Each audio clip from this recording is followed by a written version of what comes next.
a big clap. Hello, ladies and gentlemen. Welcome to episode 31 of the one and only Twin Towers podcast. I am, of course, taping on my normal schedule. We do it every Tuesday night. But this fucking guy, I mean, Lord only knows. I haven't heard shit. I don't know where he's at. I don't know what happened. I mean, last week he got into a fucking accident and could have landed himself in jail, and he's kind of a loose cannon, so I'm a little concerned. You know, I might have to do this shit by myself. Oh. Knock, knock. Oh, okay. Is that... Did you just arrive with a Frankie's Pizza? I sure Holy did. smokes. What do you got there, bud? Wow. Okay. Oh, delivery man showed up. Let's show the plane. I'm glad you're here. Welcome, by the way. Yeah, man. Let's take a look at that motherfucker right there. Can you that's see a that? Dewey Watson product. Shout outs to D Watt for the awesome za. Glad you showed up, Mike. I thought I was going to have to carry it by myself. No, I would never let you do that. Thank God. All right. Yeah, so Tuesday nights at Frankie's Pizza, one topping, $18.35. That's with the tax included. That's not bad at all, especially in today's economy, which we will expand on later. So I've heard that Frankie's is located at 1179 Lincoln Ave. Can you confirm that? I can, and it's in the Lincoln Square Plaza. Okay, that's the plaza that's across the street from the old Rite Aid. Yes, right, exactly. on the corner of Davison with and Dollar Lincoln. General in there and the Mayflower. I'll tell you what, they got great food. I usually get a stinger every Thursday, and I am always very satisfied. The people making the food are clean, efficient, and they do a hell of a job. I would strongly suggest that you get your food from Frankie's if you have an event, a party, or if you just want a sub to enjoy for dinner. And Mike, what phone number would you call if you wanted to place an order with Frankie's here in Lockport, New York? Well, I would use the 716 area code and go with the 434-5114. Again, that's 716-434-5114. Frankie's Pizza and Subs, they base their business on service and quality, and that's a damn fact, and I can attest to that. Absolutely. So with that being said... Also, we need the $1 wing night. Oh, this is shocking to me, because this is... Thursday nights. Thursday nights, every Thursday night, $1 wings. Mike, is there a quantity limit associated with that? Nope. So you can literally order 100 wings for $100 plus tax. Yes, you can. I certainly hope so. Because All if you summer can't, long. that's going to be a problem. All right, all summer long. Like It's Kid named Rock after a said. Kid Rock song. We were trying different things. We were smoking funny things, whatever he says. Good for them. Frankie's Pizza. We got coupons here. I'm sure and specials and whatnot. You can go get these right inside the place. I think you guys are even maybe looking for help there. Is that correct? Yeah, always so looking. if you want to drive, always accepting applications. Go apply, man. It's a great place to work. I've had countless, couldn't even count them on one hand, the amount of friends that have worked at this place. It is part of the Twin Tower. It's even labeled Twin Towers on the box. Look at that. That's crazy. I didn't even write part that. of the culture, so we highly suggest that you call Frankie's for your nutritional needs. You will be very, very satisfied. So, with that out of the way, I want to do a couple housekeeping items before we start our episode and dig into this delicious pizza. First and foremost, last week we were talking about 3 words to describe the other person, meaning you to me and me to you. The word I was looking for was, in fact, selfless. Selfless, in the sense that you are the opposite of selfish. You do not make it about you, all that sort of good stuff that goes along with being selfless. You're willing to acquiesce, as they say, to the situation, to the people involved. Whatever's going on, you always make it work. I appreciate you for that. You are the man, except for that one little spot. All right. But whatever. We've talked about that ad nauseum. And I'd like to follow that up with a 4th word for me. What were your words again? Enigmatic. Loyal. And? Was another E word. Eccentric. Okay. Enigmatic, eccentric, loyal. The 4th word is fired. Fired. You're fired. Without getting into details, dude. I think it was only 2 weeks ago that I sat in this very spot, broadcasting to this very camera on this very mic, talking about how great everything's going. This is a great era. This is the best time. This is a time that will be remembered. When I listen to Seven Dust 4 years from now, I'll be thinking about how awesome everything was. And I made sure to mention that it doesn't last for long, and usually something bad happens that puts a hex on the whole thing. That did happen. Without going into the granular details, I have been pulled off of the work site that I was currently on. I'm not real happy about it, but as far as I know, as far as I've been told, I will be returning at some point, so let's all pray and hope to God that happens. In the meantime, right, pass me the rock right here. In the meantime, we are going to continue doing what we do, which is broadcast every single week. Mike, do what you got to do, buddy. I just want to know, so they told you that you can come back eventually, right? They didn't just tell me that I can. They told me they wanted me back. They told me that that they're very happy with my performance, and that I will, in fact, be back to finish that project, which I want to do very bad. No timeline? There was a vague timeline put in place, and that has fluctuated some. I'm not going to get into the weeds with that. I don't want to talk about that sort of shit, and I don't want to cost myself the opportunity. Obviously, to some degree, it came out of nowhere, and it sucks. All of it makes sense when you're looking at the big picture. It's not a complete surprise because there was rumblings that this sort of thing could happen. It's kind of the nature of this work when you're contracted to do a job and it's trying to meet deadlines and there's budgets to manage and all that sort of shit. So I can say I know I did a great job. I know I was an asset while I was there.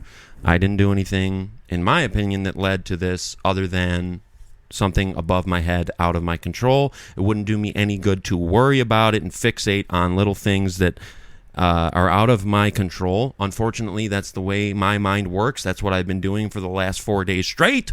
But it is what it is. It's the nature of the type of work it is. It's the nature of these type of projects. And unfortunately, I was a casualty of that nature. So I am now on a small, hopefully mini vacation.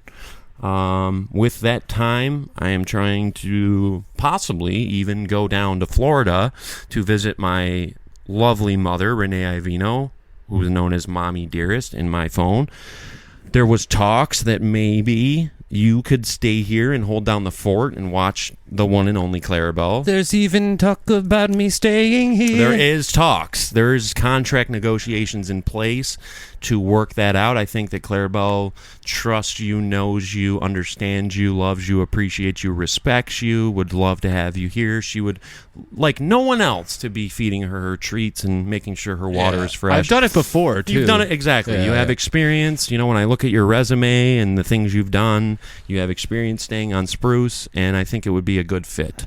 And I would be happy to have you, and I would really appreciate if you did that for me so I could get the fuck out of here, clear my head in Florida, get a little sunshine, maybe a little time at the beach, you know what I mean, hang out with my mom, talk about life, talk about what the future holds, talk about my new opportunities on the horizon, and try to figure this whole fucking thing out. You're gonna fall in love with Florida. Certainly was a wrench in the plans. Well, I very well may, and I've been there before. I miss it dearly, but you know, there's certainly logistical considerations. You know, I read that 65% of travelers in the U.S. have gone to Florida. That makes sense. That's kind of the spot to go. Like, when you think about taking a family vacation or something like that, it's like, let's go to Florida, especially for someone who lives up here or in the northern part of the country. You got Disney World, you got Universal, you got fucking Busch Gardens, you got beaches, Daytona Beach, fucking all the other beaches that I can't think of right now. Nice weather. Palm trees. I know a few beaches.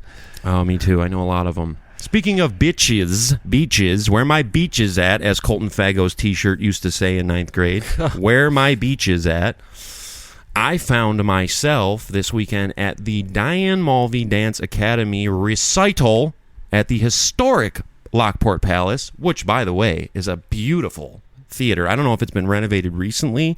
It's absolutely gorgeous in there. The sound system kicks ass. The paintings on the ceiling and the architecture and all that. It was a very great experience. I want to give a shout out to all the dancers who participated. It was very professional. It was well done. It was well put together.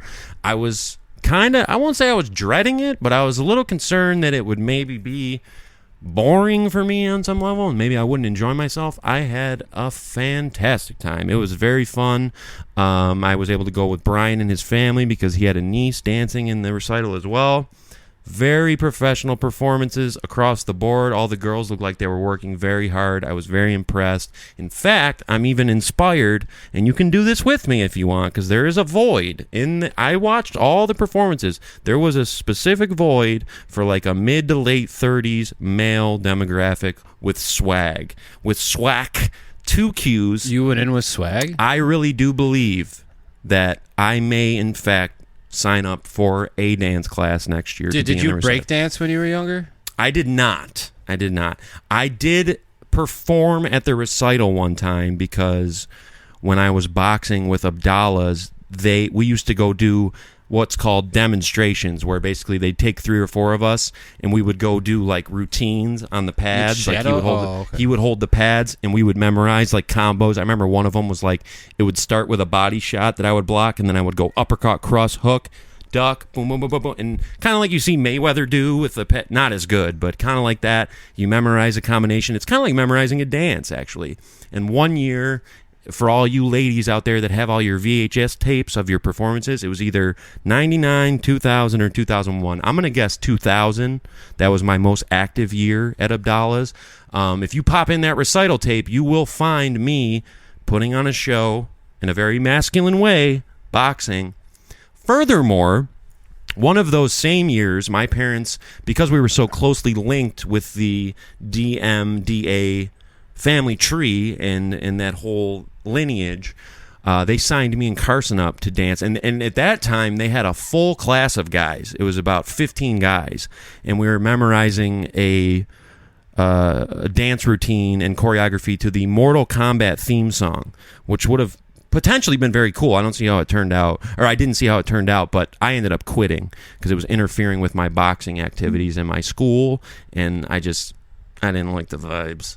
Dude, so I quit, but I want to go back. I want to be in the recital next year. Well, let's take some dance classes. Well, all we got to do is sign up. Yeah, I remember at the school dances, there's this one kid, big tattoo artist around here. I think he moved away. Mm-hmm. He always said he could break dance and like spin on his head and shit. And so we confronted him one time at the high school or middle school dance. Show us. Yeah, and he said he didn't have his hat that would like let him spin on the top of his head. Doesn't really make sense. Right. That's unless like it was saying, like a hat with like a gear on it. I need the moon first. Right. I need certain shoes. I don't know. He might have been making that up. But I learned breakdancing, dude. I used to go on this website and it would like show you how to do the moves. I sucked at it. Shufelt was great at it, but I was. He would be great at it. He always had some moves. He could spin a Rooney. Plus, he was a drummer, so that lends itself to a having rhythm and things like that. I respect dance as an art form, and I think it would be cool. It would be good for the show, certainly, if we both signed up. We'd have something cool to talk about. And like I said, there is definitely a need for at least one, maybe 2, mid to late 30s gentlemen with swag. Yeah, I know, but it might look weird. It will look weird, and I don't care. Like, what kind of dancing is this that they're doing? Well, like they have ballerina? several different types. So I'm a big fan of tap because it's very much rhythmic, like with your feet and the taps you wear in your shoes. I don't know if we could do tap, but you can also do hip-hop, which is like a more modern twist. There's ballet. There is jazz. What is hip-hop? Basically, you play a hip-hop song and you do hip-hop sort of shit. Yeah. There was another period of time in 2020, right during the COVID era when Brady was on the Bucks, that I tried to learn via YouTube the full steps and choreography for It's Gonna Be Me by NSYNC. And I had actually progressed pretty far, but at a certain point, I took a look in the mirror and realized, I'm 30 fucking years old. What am I doing? Hey, they're still performing. It was cool, though. It was fun, and it was hard. It was hard, and they did some cool shit. I could probably remember some of it if I refresh my memory. Point being, though, that I really, legitimately, and everyone I've mentioned this to has been very receptive to it, I want to be on that stage next year. And I think I might sign up. It'd be another thing to do to add to my resume, another feather in the cap. and I think I got the skills and the athletic ability to pull it off well, and I think they need someone like me. That was a glaring void that I saw, that they need an older gentleman to hold it down. So keep your eyes peeled you for could that. probably get so NSYNC has like its bottom 3 members performing with O-Town's like top 2 right now. Oh, really? Yeah, so they've been doing the dances. I No saw kidding. one the other day. Yeah, you remember O-Town? Absolutely. Liquid Dreams. They were put together on the show. What show was it? I have no idea. It wasn't making the band. They were That another was- Lou Pearlman outfit. It was put together by Lou Pearlman, who put together NSYNC and the Backstreet Boys. He was like the head honcho of the boy band era at that time, and he shouldn't have been fabricated a fucking- group called O-Town, named after Orlando, where all that shit came from. It was like the Seattle... what Seattle is to grunge, Orlando was to boy bands, because they found a lot of those performers and those theater kids hanging out around Disney World and doing those type of stage productions in that venue. But point being, I think it would be really funny and good for us both, and I think it would be cool in general, even if no one knew about it, to do something like that. So I think I'm down. I think I'm definitely down. I'm down, man. But I was going to go back to a song being called Liquid Dreams. I think that's so funny. Yeah, that song was about wet dreams. Very right, gross. but they like indeed. kind of poked around it. Yeah, it's actually kind of disgusting. if you Right, think about I'm it. like 12 listening to it Right. and shit. That mostly little kids probably were. But into I didn't O-Town. get it back then. Like I told Oh, I didn't know what it meant literally. I texted you the other day about the Blink-182 album. First time I've ever... See, now this was a crazy one, because I feel like mostly everyone knowing Blink-182's humor style and their hijinks level would have realized that Take Off Your Pants and Jacket was about taking off your pants and jacking it. I had no idea. I literally had no idea. You had until that the other light day. bulb moment. Yeah, well, no, I watched an interview with Tom DeLonge, and he's like, you know what it means, right? And the interviewer's like, yeah, I know. So I'm like, what are they talking about? See, to me, that's so obvious that, like, someone saying, you know what it means, right, would be like, yeah, dude, duh. I had no idea, dude. I thought it was a Sophomoric, literal juvenile jacket. humor. I mean, that was their forte. So, and they did it well. Yeah, I guess so. So I'm glad you're in on the inside joke now. Thank God, fucking 30 years later, you finally are. You got the gist of it. Yeah. Better late than never, as they say. Well, maybe I shouldn't have said anything then. Oh, whatever. As of 1:30 p.m. today, we had 148 views on our video. It was a little bit of a drop off for us, but you know what? That's life. It has its ups and downs, as we've already discussed. I'm not in panic mode about that to any degree. I will say I would like to bring attention to the fact that I have 295 subscriptions on the Code DZ YouTube channel, the home of the Twin Towers podcast. I would love nothing more, especially in my time of need, to get 5 of you to subscribe to my channel and get us to the 300 mark. That would be a landmark and a milestone that I could really... That would be a nice notch in my belt to get that. So if you're thinking about it and you've never done it, please subscribe to the channel. We would love that. What else happened this week, Mike? I think there was a big UFC event at the White House. Did you take a peek at that at all? I did take a peek at it, and it did nothing for me. I really don't care. All right, awesome. Yeah, but anyways, so the guy that made the joke about Michelle Obama at the end, that was really cringy to me. Yeah, I kind of knew that someone was going to do something like that. Like someone was going to try and like cross the line and do something kind of wild.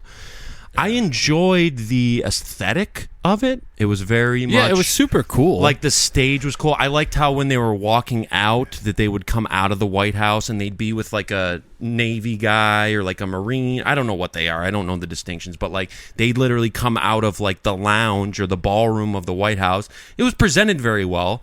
There was a person I was talking to about it, and that person compared it to the movie Idiocracy, which I thought was a apt fucking comparison. It's kind of fucking wild that they're having a fucking UFC event at the White House in the lawn. Right, but what's the difference of like having an NFL event? Everyone's like, oh, our tax dollars are paying for this. It's like, okay. Well, that would be silly too. I think having any event, and we covered this to some degree before already, but having any event like literally on the lawn is kind of wild, from like we mentioned the safety aspect, the prestige aspect, the just tainting the level of professionalism. Imagine if it was actually on the lawn. That'd be so funny. Wasn't it? It was, but like if there was like a cage set up, but the lawn is like the fucking I ground. thought that's actually what. Oh, I see what you're saying. Like if there was actually no like stage, Right, they just fought on the lawn. From an AV perspective, like it was well done. Like the thing over the thing was cool. The entrance was cool. You know what part I didn't like at all? They were using rip-off, knockoff Muzak versions of all the theme songs.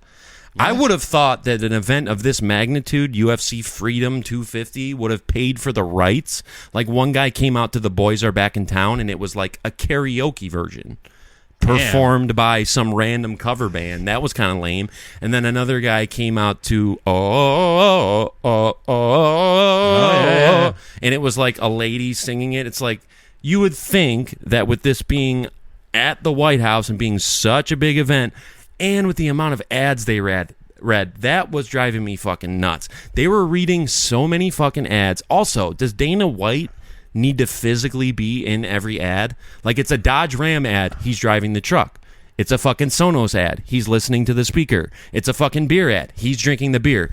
It becomes overkill to a degree. I understand that you want it to tie into the event, but, like, we don't need to see Dana White that much. Yeah. We really don't. We really don't. Well, he is the face of the thing. I mean, he certainly is. I think generally speaking, it went off without a hitch. Like there wasn't any major problems. No. I think it probably made a lot of people sick. Like old school people or maybe like more liberal leaning people were probably disgusted by it. Why? I don't really care about that. Yeah, I mean, why fuck would you them. be mad? It's. I thought it was kind of cool. It's just a little wild in the sense of, like I mentioned, the prestige aspect, the professionalism aspect of the White House. It opens up the door to maybe some new and interesting events that they could put in that area. I mean, if we're going to just turn the White House into like a venue for big events, you could do some cool shit with that potentially. It was a landmark event, I'll say, in the sense of opening the doors to new possibilities. I clicked off it after about 3 fights. We've talked ad nauseum at this point about how we're not really into the UFC. The actual sport itself doesn't really do it for me. But overall, it seemed like it was well done. Seemed like it was cool. It certainly pissed a lot of people off. I don't like when they're just laying down and like when they're loving wrestling on each other. It looks very dare I say homoerotic almost when they're like literally just on top. Like if you visually in your mind like remove their clothing and make it not in a cage but like on a bed, it kind of looks like beep porn. Right, yeah. And then the ref has to stop it. That should be how people should have sex. There should be a ref there and be like, hey, that would be great. You guys are good. You guys are done. He busted. Sometimes there's some awkward moments as far as like transitioning from foreplay into the actual event. Sometimes there's some awkward moments transitioning out. A ref might not be the worst idea in the world. That'd be sick. Like a cuck ref in the corner of the room. Yeah, a sex ref. I'm calling it. You guys are beat. It would benefit some couples, certainly, to have a sex ref. What I don't like about UFC, it always makes me queasy, is when like the guy is out. Like he'll get rocked and then he'll get rocked and he'll fall down. He'll be out, and then the guy gets on top of him and starts doing the hammer fist. Yeah. It's like, oh god, that can't be good for his brain. Well, because you put yourself in that situation. Right. Like, what you if imagine you don't feel it, but when you wake up, you're like, he's doing some serious damage. The fuck happened? Also, like your knocked out body hitting the canvas and then like the hammer fist on top. But at the same time, if you flip it and go to the other guy's shoes, like you're trying to win. You're not necessarily paying attention to his consciousness level. Like if you don't get on top of him and start hammering him, he might put you in an ankle lock. So I mean, you got to do what you got to do. Another reason for a sex ref, man. Right. If you hammer fist a chick, you're fucked, dude. Yeah. I like the sex ref idea. It's a great idea. I'm into that. She's good. Different position. Get up. Both stand up. Move it. All right. Switch positions. This is officially time. Switch positions. You flip over. You get behind. This is legal. This is legal. Eligible receiver. She is an eligible receiver. No choking. Right. No choking. Yes, right. Break the choke. 1, 2, 3, 4. Yeah. A lot of good stuff going on there. Sex ref is going down. What about the World Cup? You've been keeping up with that? You know what? It was just about to start as I got shit canned, so I kind of fell off from that. I kind of went in a different direction, but I heard they're playing games right in Pennsylvania. Yeah, US beat Paraguay. Okay. 4-1. Dude, the best part about it is there's a trend on like line right now about Europeans coming to America, and they're like, Americans are the friendliest people I've ever met in my life. Well, that's Like- a good sign. You don't usually hear that. You usually hear the opposite. Dude, there's thousands of these videos. They're like, people say good morning to you, and like, I like that. Maybe we're all getting friendlier as a nation. Maybe I think we're just taught that way. maybe these tough times are making us more human and more polite. Yeah, I think we're pretty polite people. I mean, you can go to the gas station and talk to like the cashier for like 5 minutes if you want. Well, we certainly can. Well, we usually yeah, know for the sure. cashier. For sure. I don't know how But- it's going with everyone else. But yeah, I mean, most of the time, I don't usually run into anyone mean or not fucking nice. No, it's a rare. You can usually chat it up with just about anybody. Yeah, I Everyone's think usually Americans are very just outgoing and optimistic, and I hope that's the case.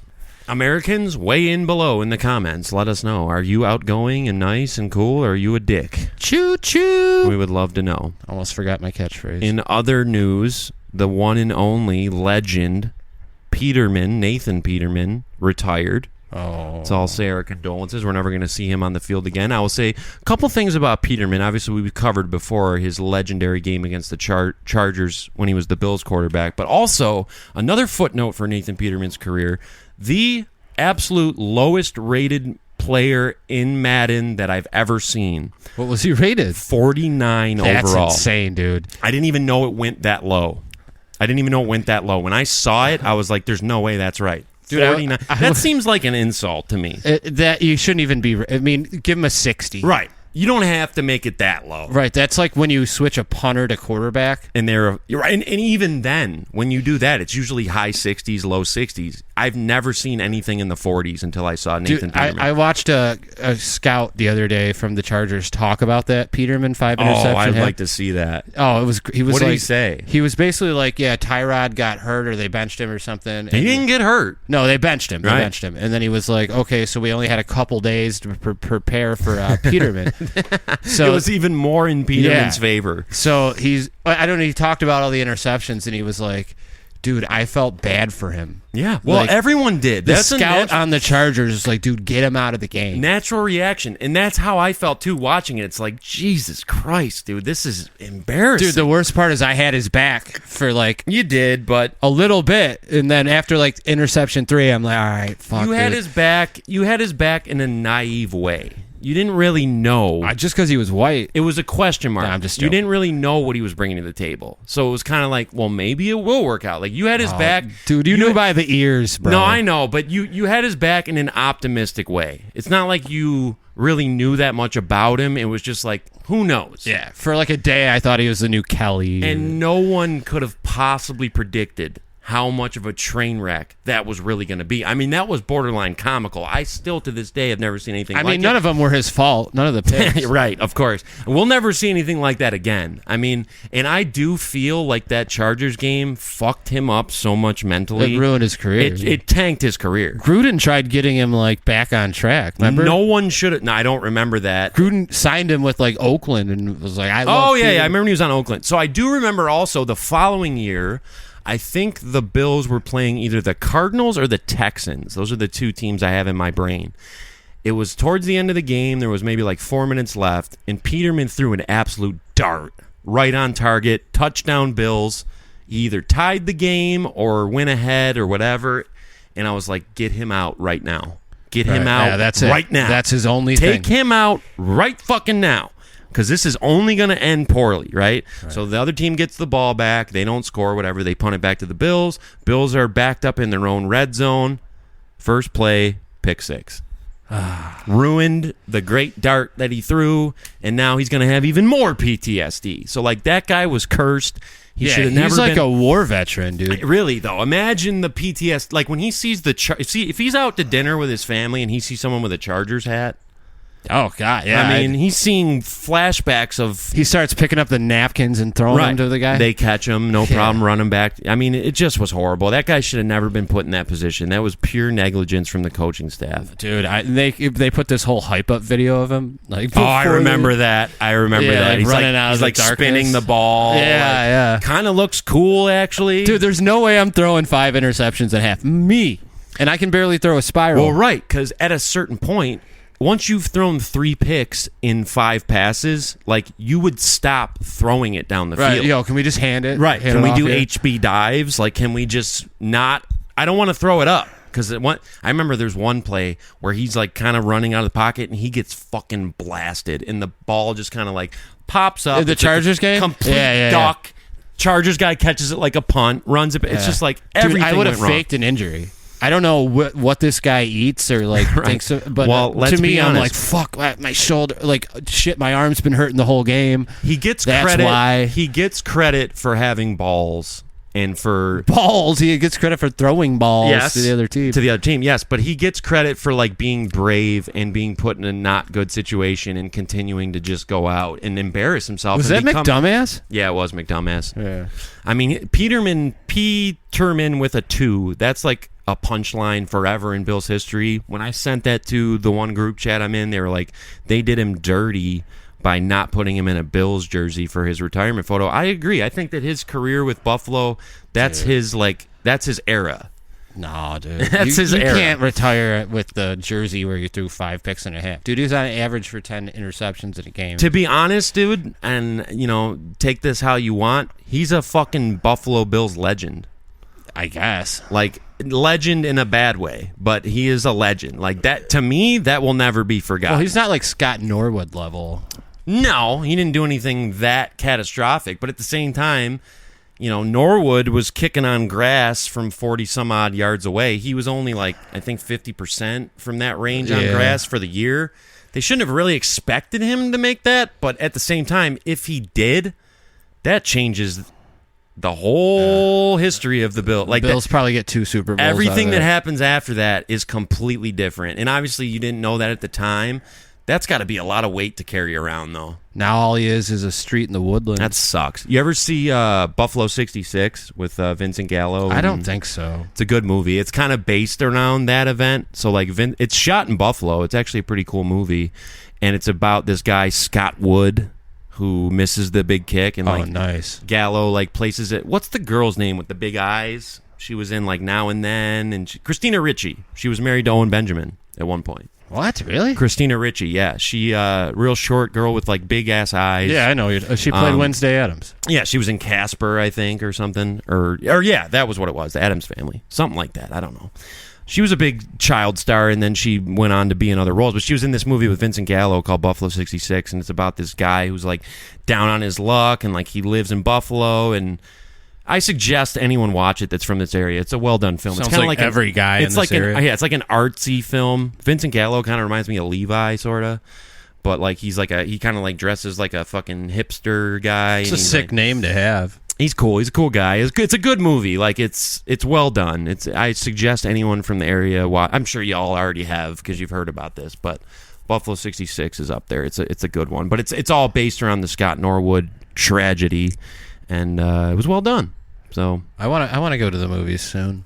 that would be cool. I've See, been a couple times. Disclosure. I saw Obsession. I saw the Michael movie. I think the drive-in would be the spot to go in the summer. Yeah, I invited a girl to the drive-in actually. What recently.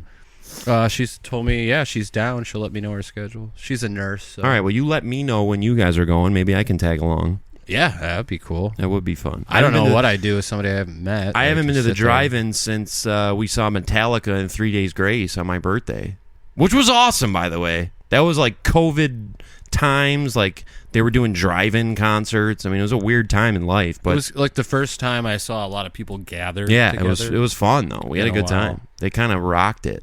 You'll probably never see anything like that again. There won't be a need for it. The only thing I was mad about with that was that they didn't shout out the individual drive-ins because there weren't that many to shout out. You're right, and I'm sure it played. But then again, I'm sure it played at like 60 of them. I think there's like 100 of them. But they in the couldn't US. just be like, yeah, Right. Lockport. They could have taken a second to say Transit Drive-In. We appreciate you, and then they could have clipped that in at the end or something. Yeah. I agree with you. Actually, they kind of dropped the ball on that. It would have taken them an extra hour to do all the drive-ins. Yeah. 100%. Instead, they just said, "Thank you for coming to the drive-in." Yeah, that It's was like, lame. all right, Super lame. Fuck you guys. Yeah, like you're not going to shout. You don't me even out. care. You don't even care I about wanted us. my name shouted out and everything. Yeah. 100%. But it didn't happen. I took a walk yesterday down to Widewaters.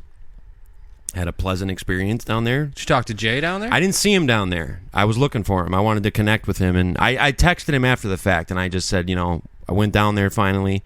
First time I've been down there since the ownership changed twice, because there was the time when Jimmy and my mom were kind of running it with another. They were half running it, and then it switched over to another person. Then it switched over to the current ownership. It's beautiful down there, man. The food was delicious. We had a great time. We played some cornhole in the back. Very fun. Had a good experience. I suggest everyone go to Whitewaters. Go to Frankie's first, but then the next day, maybe go to Whitewaters. I had a good time. I hope we can book something down there. They got a great setup for a live broadcast. It would be awesome. I would love to do that. Obviously, we've been in talks about that. Hopefully, we can make it work. But I just wanted to, shout them out and let them know that I had a good experience down there overall. It was very fun, and the food was delicious. And the cornhole was great, What'd too. you get? What'd you get down there? I got a single smash burger with relish, diced onions, and ketchup, American cheese. The burger was great. It was smash burger style, so it was like I forget who else does smash burgers, but kind of rare in Lockport, actually. It's not really a place you can go to get a burger like that. But it's just a thin burger. It was good. We also got a Salem's hot dog. Those are hard to fuck up, generally speaking, if you get Salem's hot dogs and put them on the grill. They're always going to be good. Those were good, too. The one thing we didn't get was fries.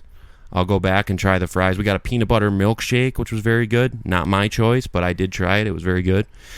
And I was happy to win in cornhole because I got robbed in darts. So have you ever played, what's the game called? Cricket? Yeah. On the dart machine? Have you ever been in a dart league or anything like that? I've filled in dart leagues. Okay, so I went to Big Ditch on Saturday after the recital. It's the first time I've been in there. Another cool place. They did a lot of great work in there. It's very cool. Lot of just great job on the renovation, I'll say. I don't know what it looked like before, but it was very welcoming. Cool place to be. Was watching the finals, having a couple beers, and then we went downstairs and they got like a pool table and a dart machine and whatever else is down there. We decided to play some darts and we played cricket. So we were throwing darts and shit, and the person I was playing against came clean that they had been in a dart league before. And they kept telling me that the points don't matter. I was like, well, that seems fucked up because you're up like 120-3. I feel like that does matter. And the person kept saying, no. What matters in cricket is that you close out the board. I was like, all right, I'll go with that. So I close out the board, and it was the first time getting played, dude. that I got hustled. It was the first time that I've ever almost ran the gauntlet as far as cricket goes, because you get 35 rounds, which means 35, each person gets to throw 35 times, and we were on like the 34th round. So we both suck, to be fair. But I closed out the board, and my opponent never got a bullseye, so I closed them all out. I have a picture of this. It's 6 Gunpowder Temple logos, and then it's 5 Gunpowder Temple logos, and they never got a bullseye. But since that person had a way higher score than me, they won. Yeah, you got hustled. And I kept asking about the points. They kept saying, oh, no, the points don't matter. Points don't matter. Was there money on the line? Do. There was not money on the line, but there was pride on the line. Yeah. Because it was war of the sexes. And you never want to lose to a fucking girl. And there was another couple, I'll say, or girl and guy combo that was down there playing pool. So like we kind of got to interact with them as far it was their first date also. So I felt bad for them because it seemed a little awkward, but it was all fun. I had a good time, but I felt like I got robbed. But then the following day we did cornhole, which I ended up winning under also controversial circumstances because we weren't sure about what the actual rules were. Like we didn't know. We thought that maybe in cornhole you do cancellation scoring. So like if I throw and get a 6 and you throw and get a 4, it's 2-0. We weren't playing like that. We would just call it 6-4.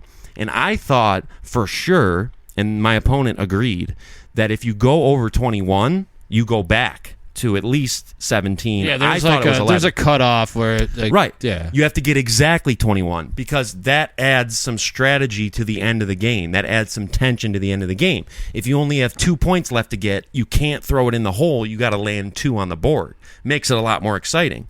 When I looked it up, the official rules of cornhole, it said the first one to 21 or beyond, meaning that my opponent would have technically won game 3. I did have another turn pending, so we don't know if that person would have won. I just thought it was interesting that both activities, aka sports, ended in controversy. But it's 1-1 right now. We're thinking about setting up a full decathlon, Billy Madison style. I want to do Greco-Roman wrestling, some track and field events, basketball, mathematics. We're going to end it with a debate like Billy Madison. I want to have 3 judges, one of her friends, one of my friends, and an unbiased judge, and then a group of topics that we select from. And I'll let you know who comes out on top. We're 2 events deep, and it's 1-1. I will not lose. Do you? Because I won't let me lose. Do you remember that Fresh Prince of Bel-Air episode where Will loses in pool and gets like hustled? I kind of do remember that. And then fucking Uncle Phil shows up. Yeah, he comes to the scene. And he plays like he sucks real quick. And then you want to know something about that episode? Huh. We watched that episode on DVD the night of the big incident on Livingston. Remember the big incident? No. So, like, there was an incident where there was, like, a physical altercation between me and another person, and it, like, was a huge deal, and, like, everyone was all sad. We'll talk about it later. I don't really want to get into it, but we were all, basically, long story short, we were all sad. Everyone was all sad. And we were up in my room, and we decided to just pop in the French Prince. That's a whole different show. French Prince. Whole different show. Fresh Prince of Bel-Air. When he says, Jeffrey, let me see Betsy or Bertha or whatever, and he pulls out the custom pool stick. I fucking love that shit. My favorite episode was always when Carlton... the basketball episode. So, like, Carlton sucked at b-ball because he was a nerd or whatever, but, like, he gets his big moment at the end of the game to, like, take a shot, and it's, like, this epic music, and, like, all this shit happens, and, like, he throws up a shot. I just remember the picture. Yeah, he throws a shot and, like, follows through, and then they cut to the ball, and it, like, completely misses the backboard. Yeah, you think it's going in because the first few shots of the ball in the air look like this is going to be an epic moment. You imagine he's going to get his get back, and, like, he doesn't get it. And then as soon as, like, it hits and misses by a lot, you just hear, right. Like the game's over. Yeah, this is brutal. Absolutely brutal. I fucking love that. I got to watch that tonight. It was awesome. What else do I got on my... Oh, I wanted to talk about... you sent me a clip from the Matt and Shane podcast. So Shane, we all know, is Shane Gillis, who's very famous right now, probably one of the top comics in the world. Who is Matt? Is it Matt McCusker? Yeah. Okay. How did you discover this podcast? How did you end up becoming a fan of this? I think I was in the Rogan sphere for a little bit there, and I saw an episode with Shane and Matt McCusker, and I really liked Matt McCusker. Yeah, he's good. Really fucking funny. He's good. Shane's funny on there, too. I'll give him his due. Yeah, that's why I'm not giving him his due, but... Basically, you've been kind of putting them over to me for quite a few weeks now, and you sent me a few clips. I finally sat down and watched one, and I gotta say, we have a very similar vibe going. 100%. Yeah. I hate to say it because I don't want it to look like we're like piggybacking off them, or we like we might have even started at the same time. I don't know. Yeah, they've been. It's funny because I was listening to an episode earlier, and they're like, "Yeah, we're at 190 subscribers or something." No kidding. Yeah, isn't that insane? That is insane. Yeah. So I mean, anything's possible, I guess. Maybe we could go down the same road, but yeah, it's definitely we're in a similar genre. I'll say the way they bounce off of each other, the type of things they're talking about, and just kind of like their overall demeanor and attitude. The first thing I thought, I think you probably mentioned it to me already, so it might have already been in my head, but like as I was watching it, first of all, I was laughing out loud, which is a good sign. And second of all, like I just was like, man, these guys sound like us. Yeah. A lot. They really do. They started popping up. Good clip. They were talking a lot about the audition phase of dating, which is when you're kind of like not, and I was just talking about that last week. I've never heard it referred to as such, but they were discussing kind of like just not being your real self at first because you don't want them to know about all your bullshit. And at one point he's like, she can't know about the 9 hours of FIFA. And that made me laugh because it's like, been there, you know what I mean? So that was some funny shit. I got to pee real bad, so would you mind taking the reins? I'm going to check our time also as I walk through. Check our time. I actually made a list on my notepad. Did you? Look at this guy coming prepared. All right, I'm going to go pee real quick. I covered everything, though. Well, it's all right. Just do your thing. Hold it down. I'll be right back. All right, not notepad. All right, let's see here. What do I got? Hold on. Sorry, my apps suck. I'm so bad at this. Oh, I wanted to talk about being a piece of shit. So everyone has their own like phase of being a piece of shit. Well, maybe not, but I definitely did. So I was a piece of shit for a long time. I'd probably say like 6-7 years, just complete piece of shit. So I don't want people to feel bad if they have that. It's not like you're always going to be a piece of shit in your life. You can move on. You get more mature. You go through different things. And I mean, that's basically it. So I was having, I was listening to a show where the guy was saying he had panic attacks from being a piece of shit, like an asshole to people all the time. I'd like to think that you can turn a corner on that and be a great person for the rest of your life. So when I look at it, I'm kind of similar. Good? Yep. Kind of similar in that aspect where I was kind of a dick to a lot of people, rude to people, and it didn't give me panic attacks. Or maybe it did and I just didn't know it, but I don't know. Did you have a piece of shit era? Yeah, I've had a couple. And I can piggyback off this with a nice transition. So I had posted one of our signature... actually, you posted it. I reposted it, like to send us questions and comments. We got a great one. I actually really love this question because I'm interested to see where you'll go with this. It was from, again, one of our top planes, one of our top supporters. We still got to book that Clue night, by the way. And my schedule is open right now, so you guys let me know when you want to play. But... Katie sent in a question, and it was the following. If life had a skip this chapter button, which phase would you skip in your life? I don't know. You can think about that for a minute. I'm going to go ahead and say the phase I would probably skip, and there's a few of them that come to mind that really sucked bad. The one I would skip is probably like the 3 months after I moved home from Orlando. Like when I left Orlando and came back here, total life upended, like total change of pace. I was excited about it at the time, but it ended up being kind of shitty time for me personally, and like just, losing my band and losing what I felt like was part of my identity, and sinking in that I was now back home after doing that big thing and feeling a little lost and stuck. Like I would be happy to fast forward past, like I moved home in the middle of March. If I could have fast forwarded to like the middle of July, everything would have been fine. Eventually I found my footing. That was a really hard time for me. That was one of my most broken, low times where I was really having a hard time figuring out who the fuck I was and where I was going to go. I was very lost and confused, and not having the 4 guys around me that I had just lived with for a year and not having my band, that was a big part of my identity and something that I was proud to be a part of, and just dealing with the loss of that. And then also I feel like, I was in a bad spot, and I feel like certain things happened then that made it worse. I feel like certain people, I'm not going to get into that, but they kind of preyed upon that and made it even worse because they knew I was not at my best, and that was a shitty time, man. 2013, spring to summer of 2013. By the end, I had pretty much acquiesced to the situation and accepted reality, but I would say that's the first one that comes to mind. I have a couple others, but I'll go ahead and pass the ball. All right. I guess for me, I'd probably say up until we restarted the podcast from my breakup, so probably September to April or whatever. That was probably the darkest time of my life. Fuck. And I would have skipped that.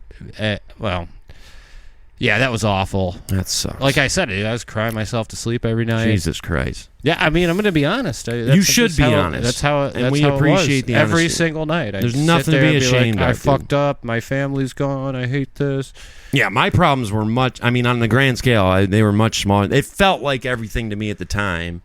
But, when you get past something like that, I feel like, and you can look back on it, it's like you can kind of get some more clarity and realize that maybe, like, it wasn't as dire as you thought. Like, ultimately, everything will work out to some degree because it has to. Yeah. Life is going to go on. You'll adjust. Like, you will, again, acquiesce to the situation. You'll adjust.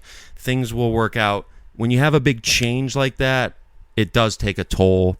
And, Right, dude. And I'm like, I think we've talked about this before, but, like, straight after a breakup, I'm so fucking jealous. I'm like, who's Who you talking to? Yeah.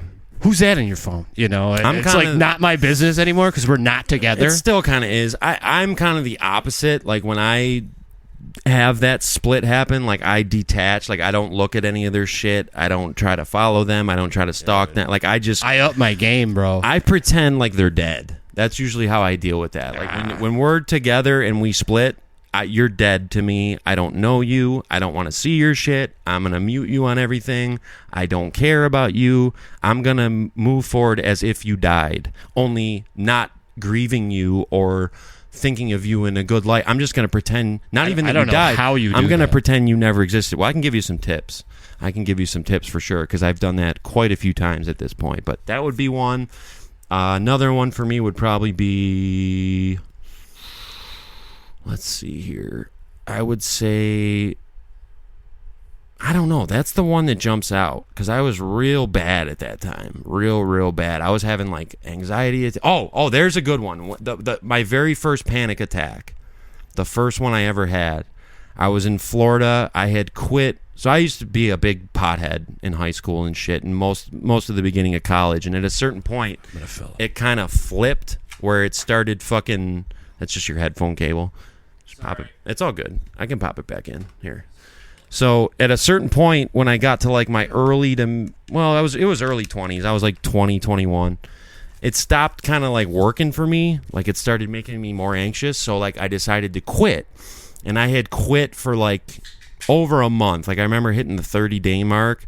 And then at one point I was over at, before we moved into a house, the bigger half of my band all lived in this other place, and I was over there, and they were utilizing a gravity bong, which we talked about a couple episodes ago, is way too far in the game, and especially if you haven't smoked or anything in a long time, that's a bad way to jump back in.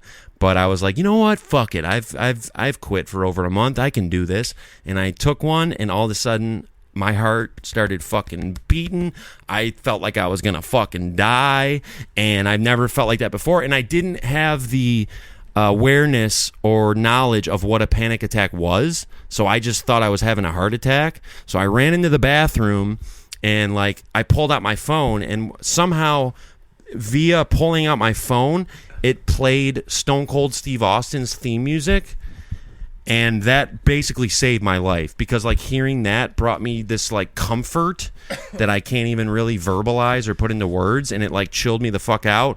But like the 2 months after that incident, I felt like I was on edge the entire time. I felt like I was going to have a panic attack at any moment because it freaked me the fuck out, and I didn't know what it was. I thought I was actually having a heart attack. So like every day, every hour after that, any situation I was in, I felt like it was going to happen. And I was so like tense and wound up for like the 2 to 3 months after that. That would be another period of time that I would gladly fucking skip.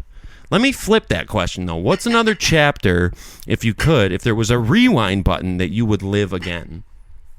I'd live again? Yeah, that you would want to experience again. Probably... Well, I mean, a lot. But, I mean... First one that comes to mind. 05 to 07, probably. Absolutely. I would go with that, too. Yeah, the church hockey grade, era. Yeah, 10th to senior. Yeah, church hockey would be great to live again. I would definitely think the 3 months I spent in Calgary, I would go run that back for sure. I'd make some different decisions at the end of that, but that was super fucking fun. I'd run back the first 3 years of my daughter's life. Yeah, that makes sense. That makes sense. I mean, even though it was super hard, you know, just getting up every 5 minutes and fucking... This sounds kind of cheap, but like going to my first ever WrestleMania with Creech in Atlanta, I would do that again. Like the moment of when we got to the Georgia Dome and we walked up the stairs into the concourse, and then we like walked through this tunnel, and then like getting into the arena and seeing the WrestleMania sign. Yeah. I just had this like magic butterfly pixie dust feeling that just will never be duplicated, and unfortunately it doesn't work that way. You know what about life is like when you experience something for the first time, it really sticks with you. Oh, yeah. And you can never do it again. You can, yeah. Well, that's so true, dude. It's like it's the chasing the dragon thing, and that applies to so many things. Like once you do it, like your first kiss, your first time you got high, the first time you play a live show, the first time you fucking drive a car, all those things, like the positive first. So what haven't you done that you want to do that might give you that? I never wrestled a real match. I would love well, to. why don't you book on an indie or something? I would love to, before I die, just hear my music one time and be able to come out in my gear. I think that's what I'd pick, is hearing a song I wrote on the radio or something. That would be cool too. That would be awesome. Or even as like a TikTok trend. Yeah, just like the radio is kind of antiquated now, but whatever the equivalent is of that, it would be awesome. No, I'm with you on that one. That would be super cool. Or like hearing it in a movie or something, or like becoming an anthem. Now I'm getting really like that'd be grandiose. Sweet. That'd be sweet. Yeah, like everyone at the stadium will sing it and stuff. Dude, speaking of, go ahead. Well, so the Boston Red Sox had a Scottish night. Yeah, you were telling me about that. That seems so weird. Is Boston like a heavy Scottish? I don't know. I think there maybe was like a soccer game in the area. Okay. So they invited everybody, and the whole fucking crowd was singing the whole time. It was so cool. That is cool. I know I'm Scottish. It would be cool to, we could hit some first with this pod. Like there'd be the first live app. The first time that we really the first time that we have a moment or an app or a clip or something that like blows up, like that'll be super exciting. It will happen. I'm telling you now. Definitely will. We're not really, gunning for it the way we could, but I think it's better to not, like, I think when you try to force it and like make it happen, like you're kind of pushing against it. Like I like that we're just real chill. Yeah. We do our thing. We have reps now. We just let it be what it is. Like, we're not green anymore. No, we're definitely not green. Doing a live show would be really exciting for us. I hope we get the opportunity to do that at some point. What did you talk to Jay about it, or not really? I just I didn't see him there. I talked to him about it a little bit. And if it's not there, it can be somewhere else. Like it doesn't have to be there. It could be at someone's fucking birthday party, whatever. It could be anything, but that would be fun for us. Speaking of birthday party, I did have a question from somebody. Okay. And it's a weird question from my buddy Trent. Trent Reznor? No, Robinson. He asked me, he said, how many beers is too many at a 5-year-old's birthday party? You're asking the wrong guy. Well, I told him I'll let him know because my daughter's turning 5 in a month and a half. True, so. We got to get you back for that because Seven Dust plays in fucking Connecticut on the 29th. We got to get you out. We got to get you in and out. I'd say about 6. I don't know. If I have 6 beers, I'm done. Really? Yeah. I'm just getting started. I can't do beer. Makes me tired. Just getting started up in here. Just getting started. Oh, you want to do a live performance? Beers. I mean, I like beer. It's.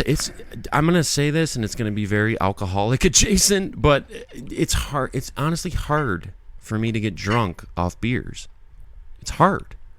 Because by the time you're getting there, I'm pissing so many of them out so often. Yeah. Especially like summer, you're sweating them out. I never get hard liquor. You can get fucking tanked. You can end up face down in a pool. I never understood people that just got vodka and like Jack. But beer, like it takes a while to drink a beer, and like by the time I drink 3, I've already pissed 2 of them out. So I mean, so how many would you say at a birthday party? A 5-year-old's birthday party, how many beers is too many? It's too many? I would say once you hit like 8, it's probably time to stop. Yeah. It's probably time to stop. I went to a party when I was working at the car dealership, and one of the techs invited me up. He had like a horse stable ranch thing, whatever. And everyone was there, like all the employees, and I was like, I am so out of place because I never really talked to anyone. Right, so it's I a little just started awkward. fucking pounding them, dude. That'll help. It's social lubricant. Yeah, so I didn't think anything of it, and I got to work like the next Monday, and they're like, "Oh no, yo, you were fucked up." That's the worst. And I was like, "What?" Right, no, and you wasn't. didn't. You never thought. It never entered your mind that you were like too much, or that you like. Went No, dude. overboard. Apparently, Right. I was just fucked up. And then you hear it from around. them, and everyone agrees. Yeah, they're like, It's "Dude, like- were you all right on Saturday?" Like That like, sucks. Yeah, I was like, "No, I'm good. Why? Right. Like, I just haven't been." And And you were really fucked up. Yeah, I'm like, what Right. was I really? What did I do? So that's pretty bad. If I don't know I'm fucked up, yeah, that's that's bad. really bad. You don't want that. But it was super fun. And then I went back. The next party you had was He was a cool dude named Scott Tona. Nice. Well, let me know when he has his next party. Maybe we can book a fucking event there. Yeah, he's friends with Lucky DeVille. He owns Nice. a tattoo shop on the Boulevard.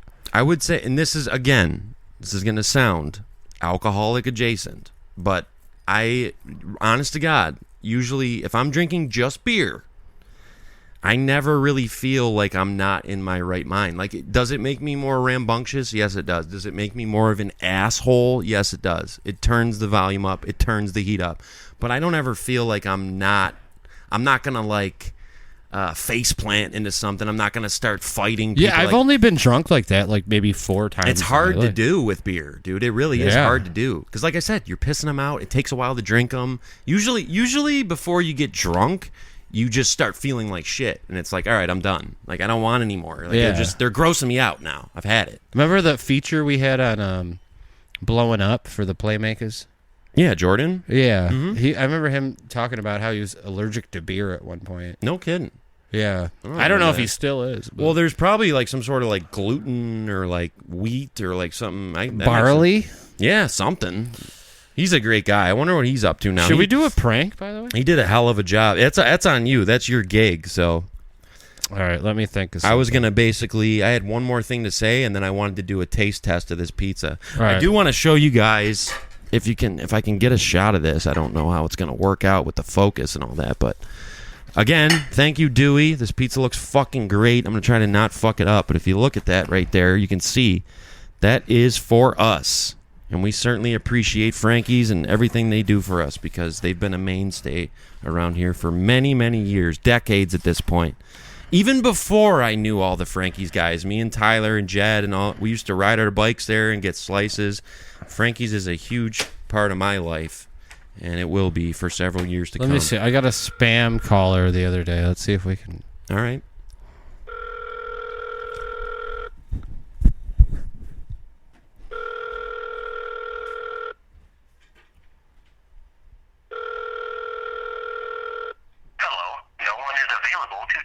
All right, so the spam caller definitely used somebody else. All right, let's prank my mom then. Fuck it. No, don't prank your mom. No, come on. She doesn't. I don't like the idea of pranking your mom. What is it? *67? Why don't you just call her as you? That would be better, I think. Oh, okay. Just tell her it's you. Well, You know what I mean? She'll be like, "Is everything okay?" What do you want, a non-mushroom slice? I don't like the shrooms. Okay. You didn't have to get them. I was just saying. I'm not picky with pizza. I'll eat fucking anything. Hey, Mom. I tried anchovies recently. What's up? Nothing. You're on the podcast right now. Hi, Kimberly. Hi, How are you? I'm okay. How are you? I'm doing very good. Thank you for all your wonderful and gracious compliments that you gave to Michael regarding me and my performance. I took those to heart, and I thank you very much. Oh, you're welcome. I meant them. Thank you so much. They were so nice. They made Also- me feel really good. Tell them what you said about the Jews. Yeah, okay. Okay, Michael, we're not going to go. Yeah, fuck you. What's the matter? Just tell Well, tell a joke or something. No, you tell a joke. Yeah, you tell a joke. I just did. Well, I was going to prank you, but Cody told me not to, so I didn't. Well, I'm glad you didn't. Right, because I'm a nice guy. Right. What do you have to say Yeah. to all the viewers? Hello? What do you have to say to the viewers? I don't have anything to say. I don't know what to say. You're putting her under Okay, too much Michael, pressure. I can't talk. Cut no her more. loose. You can't talk right now? Kim, good to hear can't- from you. Thank you for everything. We'll be in touch. Okay. Have a good night, okay? You guys behave yourself. We'll try. Okay. All right. Bye. Good night. Bye. Jeez. You didn't bring your acoustic over. No, I did. I can go grab it real quick. I would like you to, because we had an idea. We're going to do some of our old school cover. You weren't supposed to bite it yet. Dude, I'm so hungry. What the fuck, dude? I'm so hungry. That was supposed to be in unison. My bad, dude. I looked and saw. What the fuck? I looked after I bit ruined it. You ruined the whole bit. Nah, you didn't ruin it, but how is it? It's fucking. We were going to do a it's whole chronic, thing. dude. All right. I know what it's going to be, but I was just going to say we're going to do some of our old school covers, and I'm going to put a little special sauce on. We're going to do something real professional for you guys. We got a couple songs in the works. You want me to bring my piano over too? if you can find somewhere to fit it, I would love to have a piano here. That'd be fucking great. Yeah, I mean, I don't play it too much. I just give my daughter lessons on Mondays, but it's not that big of a deal. She knows. Well, no, keep it there then. I got a little keyboard over there if we need to add any piano lines. It's not a big deal. All right, let's try this pizza for the first time. Cheers to you. Cheers to Frankie's. Cheers. That's fucking good, man. Shout outs. Way better than Lock City. That's that Dewey. Best pizza I've had in a minute. All right, Mike, what do you think? Let's keep it short this week. I want to eat more of this pizza. What do you mean short? I think we're over an hour. Good enough for me. All right, let's wrap it up. Let's all pray and hope that things work out for Cody, because if Cody goes broke, it ain't going to be good for nobody, especially the show. So, Cody Goes Broke sounds like a cool movie name, though. It won't be fun. I'll stop being so chipper and entertaining. I'll start being angry and introverted, and we don't want that, especially for the show. Yeah, dude, that's cheap. Won't be good. You know, you can feel when your buddy's in a bad mood. Yeah. It's like, nobody likes that. Nobody wants your buddy to be in a bad mood. I was saying that Saturday, I was like, I apologize for eating on the mic, but this shit's fucking good. What do you want me to do? Put a pizza in front of you and then see if you can fucking talk. Anyway, I was saying, like, you know, when I'm pissed off and I'm not in a good mood and it's like it's out of my control, like it's something. Okay, so there's times when people get mad when it's really not a big deal. Those type of people are annoying. But when something actually happens where you should be in a bad mood, I don't know how you are, but like, I don't want to be around anybody because I don't want people to think of me as being like that. I want them to think of me as being a fun-loving, carefree, fun, have a good time type guy. I don't want to be a bitter, annoyed, pissed off at the world guy. And that's what I can turn into. So like when something bad happens to me and I'm actually fucking mad, which kind of happened over the weekend, my natural instinct is to like shut down, turn inward, and fucking isolate. I can't let that happen because it'll be bad for me. Right. So, and if you act like you're not mad enough, you'll start believing it. So that's what I'm trying to do. I'm trying to just power through it. I know everything's gonna be fine. I've been through this before. This ain't my first fucking rodeo. And you know what? To a certain degree, this was always gonna fucking happen. But it's unfortunate. But I mean, God willing, everything will work out just fine. oh, damn, you got really. And you know, Oh, here. By the way, what's up? Take one more bite of this.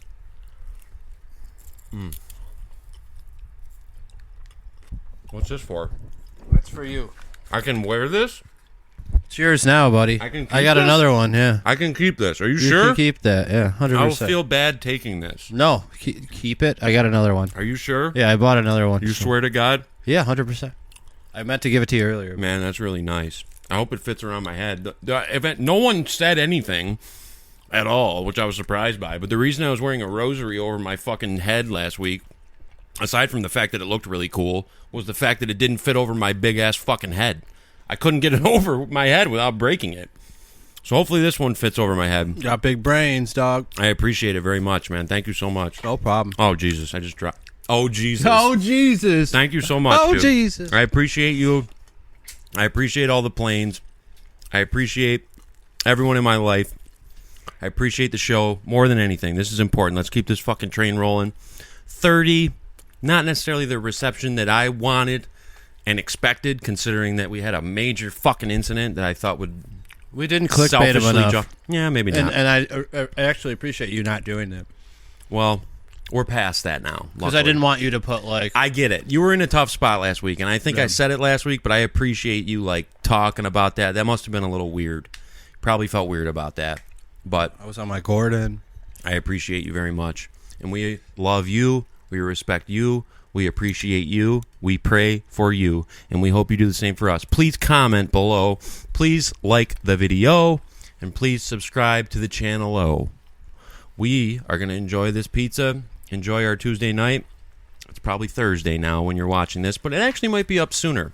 Shout outs to Frankie's. It'll be wing night on Thursday. Yep, So. $1 wings, no quantity limit. I hope that's the case, because if I advertise that and someone calls in to get 100 for $1, and you're like, well, actually, it's a max. I of mean, it 20. kind of suck for the business, but you have to live up to what you said. You know. So we'll get back to you on that. Maybe just order like 30 or less. Yeah, 20 maybe. Something like that. I don't know. It's 716-434-5114 in the Lincoln Square Plaza in Lockport, New York. Frankie's Pizza. As far as I'm concerned, the best in the world. We are the Twin Towers Podcast. My name is Codizi. His name is Mikey Blaze. We love you. We appreciate you. We respect you. We will be back next week. As always, take care. Spike your hair. Woo, woo, woo. You know it. Oh, Mike, take us out. Thank you for watching episode 31. We will be back next week. Same time. Enjoy the show.